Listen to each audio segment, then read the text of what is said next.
ನಾನ್ ನಮ್ ರಂಗೇಗೌಡ ಮಾವನ ಮಾವ ಅಂತ ಕರಿತೀನಿ. ಹಂಗಾದ್ರೆ ನಿಮ್ಮನ್ನ ಅತ್ತೆ ಅನ್ಬೇಕಾ? ಅಯ್ಯೋ, ಅತ್ತೆ ಅಂತೆಲ್ಲ ಏನೂ ಬೇಡ. ನಾನು ನಿಂಗೆ ಅಕ್ಕನ ಸಮಾನ ಅಲ್ವಾ, ಅಕ್ಕ ಅಂತ ಕರಿ ಸಾಕು. ಆಯ್ತು, ಇನ್ಮ್ಯಾಕೆ ನಿಮ್ಮನ್ನ ಐಶ್ವರ್ಯ ಅಕ್ಕ ಅಂತಾನೆ ಕರಿತೀನಿ.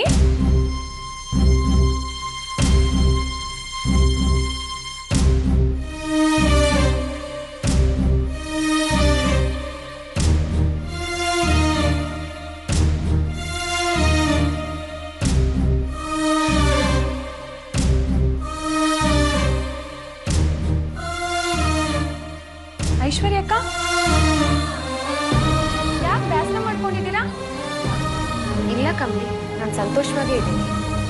ನೀವು ಸುಳ್ಳು ಹೇಳಿದ್ರೆ ನಂಗೇನು ಗೊತ್ತಾಗಿಲ್ಲ ಅನ್ಕೊಂಡಿದ್ದೀರಾ?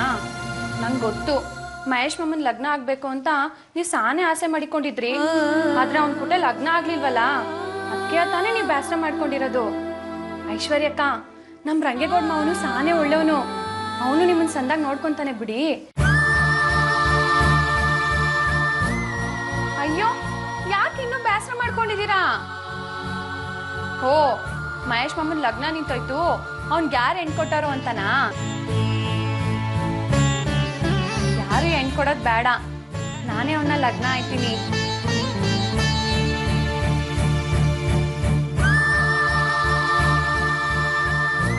ಐಶ್ವರ್ಯ ಅಕ್ಕ, ಅದ್ಯಾವ್ರು ಏಟ್ ಒಳ್ಳೆಯವನಲ್ವಾ?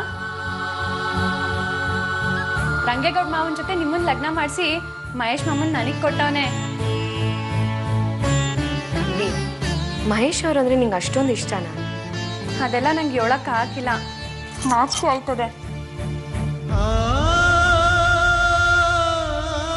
ಕಮಲಿನ್ ನೋಡಿದ್ರೆ ಪಾಪ ಅನ್ಸುತ್ತೆ. ಅಕ್ಕ, ನಿಮ್ ಮನ್ಸಲ್ಲಿ ಭಾವ ಇದ್ರು, ಕಮಲಿ ಮನ್ಸಲ್ಲಿ ಮಹೇಶ ಇದ್ದಾರೆ. ಹಾಗಾದ್ರೆ ಇವಾಗೆಲ್ಲ ಸರಿ ಹೋಯ್ತಲ್ಲ. ಮೊದಲು ಮಾತಾಡೋದನ್ನ ನಿಲ್ಸಿ ಫ್ರೆಶ್ ಆಗಿ ಹೋಗು.